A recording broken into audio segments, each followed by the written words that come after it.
Hello, magandang tanghali po mga kabakal, mga karids. Dito po tayo ngayon para mag-inom po tayo ng aloy po.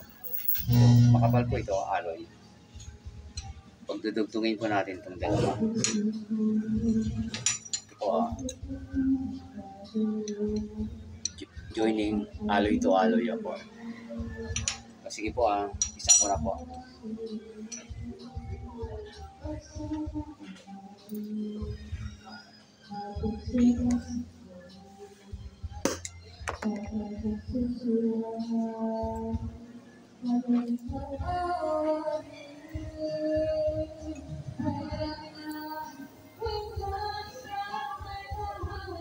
Ginitin po muna natin para malusaw ng bagay po. Para madali pong dugtong po.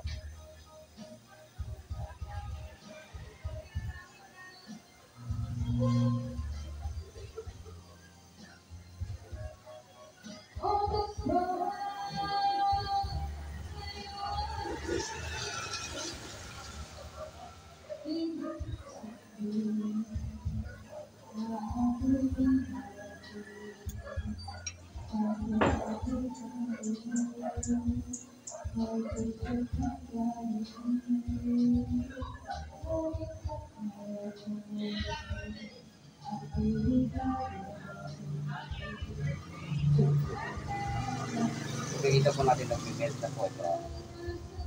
Pilaan. Dito wala pa din yung konti po.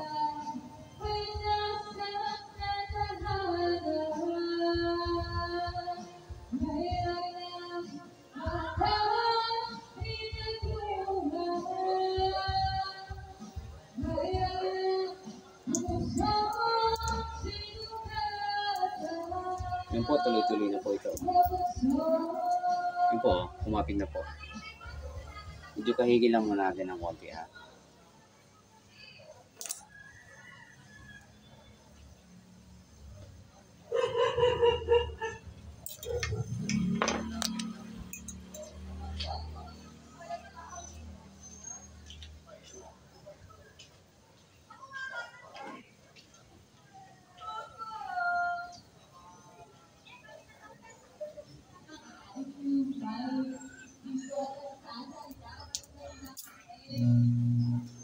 Yan po, tuloy-tuloy na po. Nilulusaw po siya.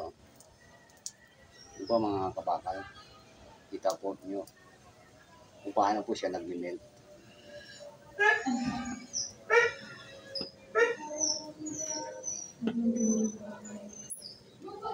Yun po, i-build up po siya.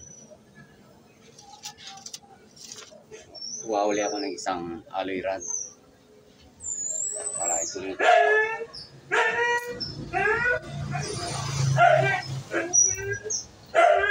Hindi po kasi ito kakapit pag malamig. Kaya mainit po pareho.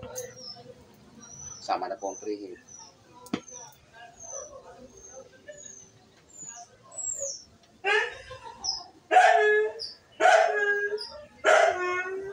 Ito po mga kabakal o. Cleaning together na po ito. Ayan.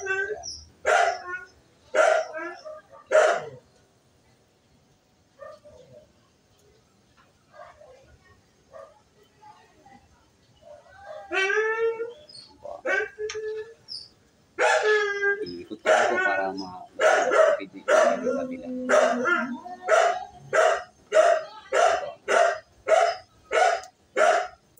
Dali lang po ito mga kabakal. Gusto siya nag-email.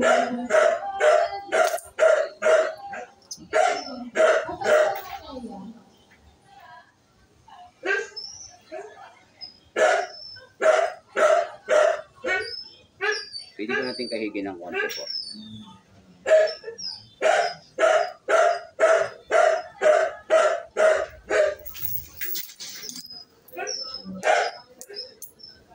Pwede mo natin kahigin po ng stick na welding rod po ito.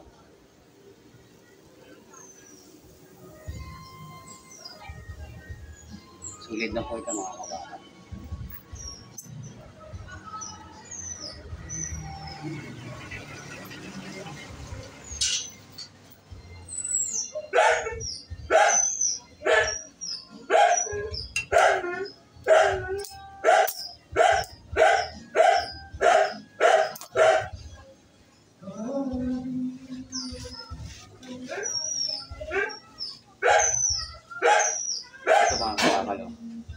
Joining together na po ito.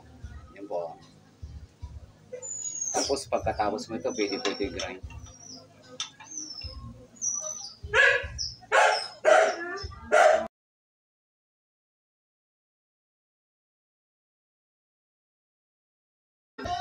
Ito na po mga kabakal, ang finish niya po. Yan. Joining together na po ito. Dali po, parang pa isa.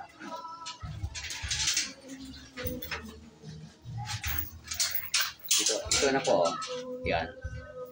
Pagkabit ko na po ito. Makapal na alloy po ito. Yan po ang kapal. Galing po ito sa motor yung pinaka-potrest na ano niya, yung apakan.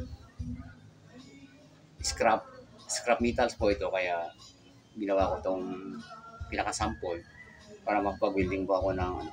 Pag ito po ginarind natin, pino po yan. Solid po ang laman yan sa loob. Yan. Pasok po sa loob to. Yan po. Sige po mga kabakal, just react, comment, and share my videos para marami pong makinabang po sa ating tutorial videos po. Maraming salamat po. Bye-bye.